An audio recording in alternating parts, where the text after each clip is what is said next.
Hi everyone. So today we are making beer soap. So we are starting with our crock pot because I make hot process soap. So that means I cook the soap until it turns right into soap and then I mold it. So we are starting with our melted oils. For my vegan soap base formula, I use coconut oil, cocoa butter, shea butter, mango butter, avocado oil, castor oil, and grapeseed oil, and then a little bit of stearic acid to help the bars firm up and harden up and become a long-lasting bar. So the first step today after melting our oils is I am going to be adding in some colloidal oatmeal.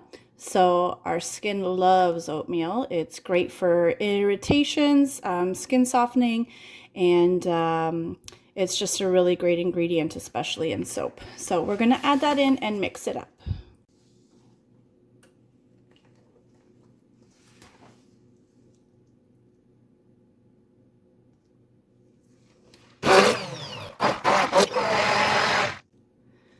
So the next thing that we're going to do after our colloidal oatmeal is mixed into our oils is we are going to add our lye solution. So this lye solution today, because we're making beer soap, is a mix of beer instead of water with sodium hydroxide, which is lye. And that is what causes the saponification process, that chemistry to force the oils into making soap.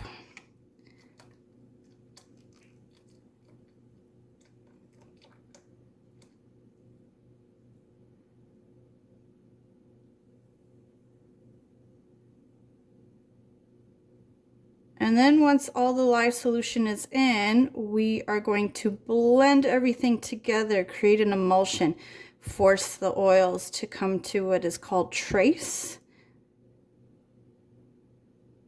And once it comes to trace, we allow the heat from the crock pot to cook it into soap.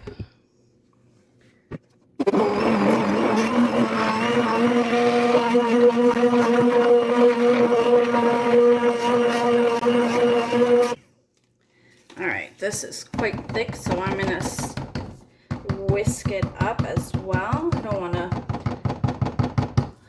blow the motor on my immersion blender. So just with a whisk, whisk that up, and you can see the process is already starting. It wants to volcano a little bit.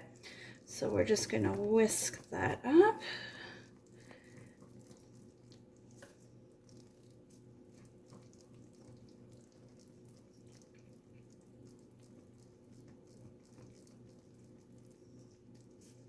All right, and we're gonna allow this to rest for a couple minutes and just keep watch of it and stir it down anytime it volcanoes.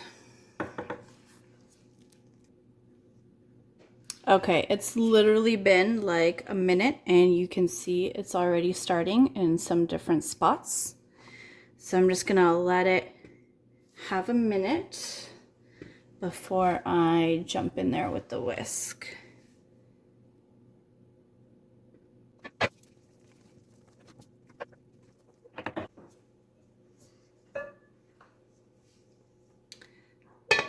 Okay, and we wait again.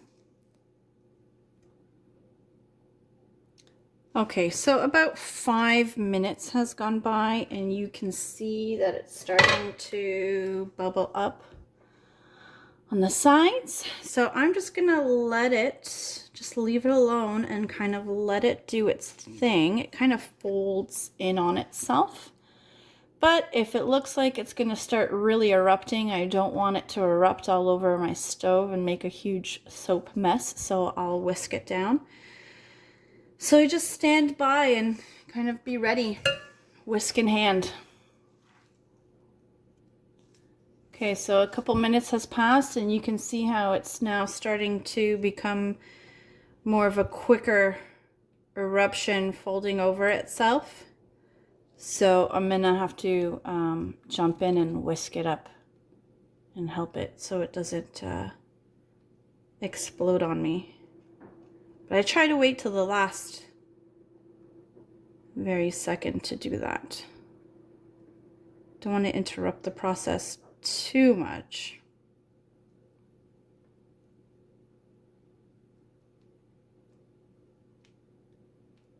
I wonder if you guys can hear the noise it makes, the little bubbling.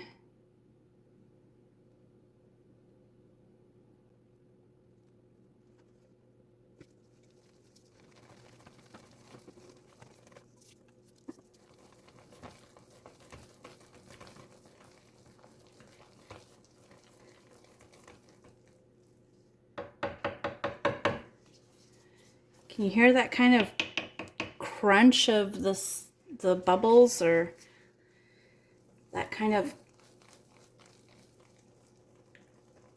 I call it like a crunching noise, but I don't think that's exactly it. I don't know how to articulate it, but that's how I know that it's not quite soap yet. It's still working, still going through the saponification process.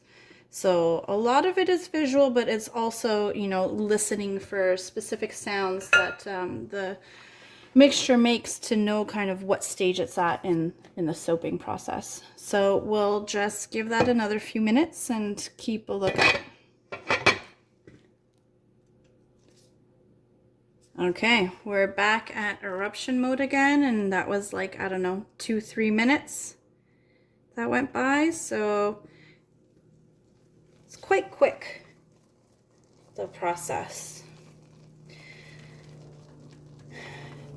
It's all dependent on heat. I keep the crock pot quite high on heat because I really want to speed up the process, but there are other hot process soap makers that keep the crock pot on low or warm, and it takes like an hour, sometimes 2.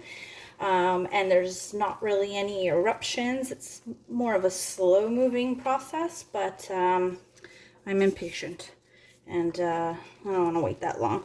So I keep it on high so that way the heat just accelerates the saponification. And with all of the mixing with the whisk, I'm getting a good workout on my arm.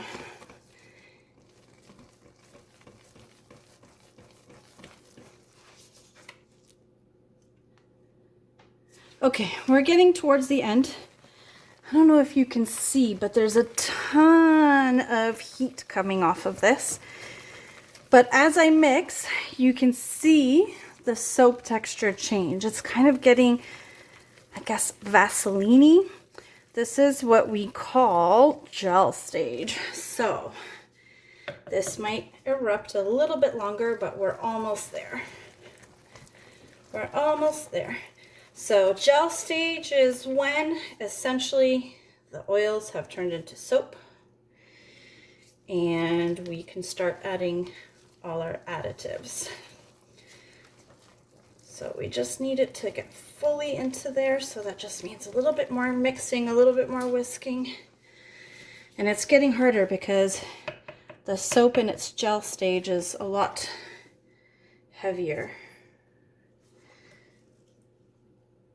than when it's just foaming up. Okay, so now it's stopped eruptions. I'm just gonna clean up the edges here. We don't wanna lose any soap. Oops.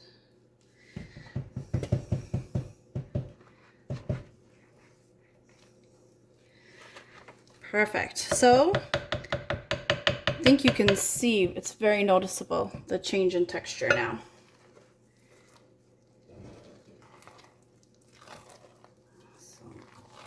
Give it some last little mixes.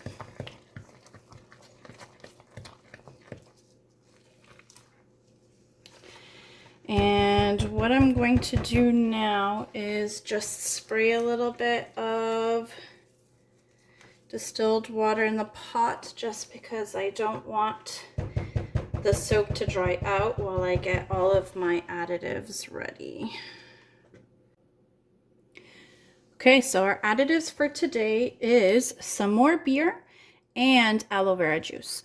And I keep these warmed up in the oven at 170 degrees so that way it doesn't shock the soap when I'm adding it. So if everything is relatively at the same temperature, then it just mixes in really nice and smoothly. So we're gonna go ahead and add our extra liquid.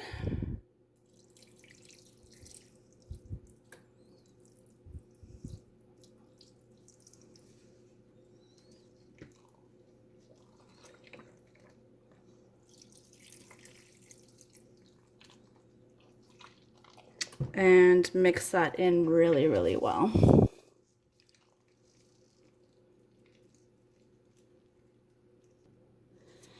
Next, we're gonna add some wheat germ oil. I thought wheat germ was a really nice addition to the whole beer thing, which is, you know, yeast, barley, hops, that type of thing. So I thought it would fit in really nicely.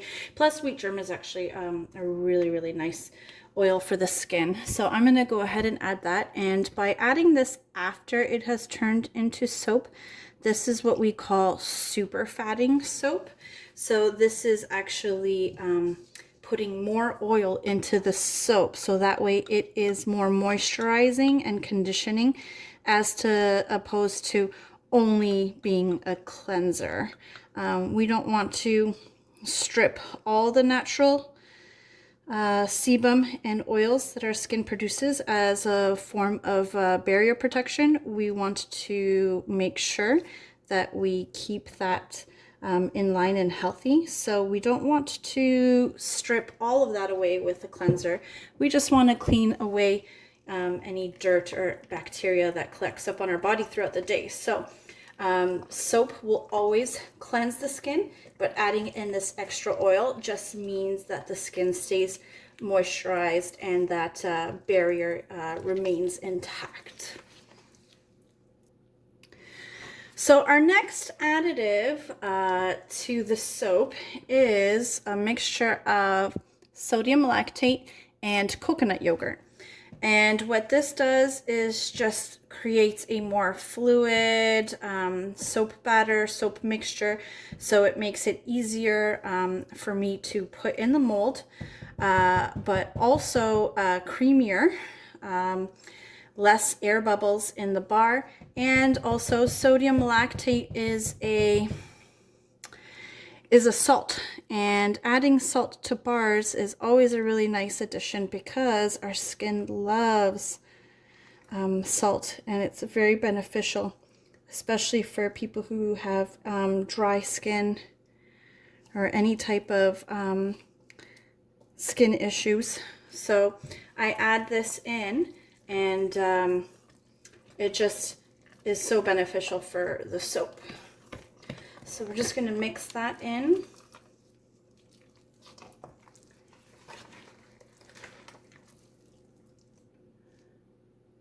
Okay, and last but not least, our last additive to the soap is our fragrance. So today I've chosen a fragrance called Bay Rum, and it is a little musky, a little citrusy, has a really nice, it's marketed as a manly scent, but to be honest, I really like it. So I would probably use this in the shower, no problem.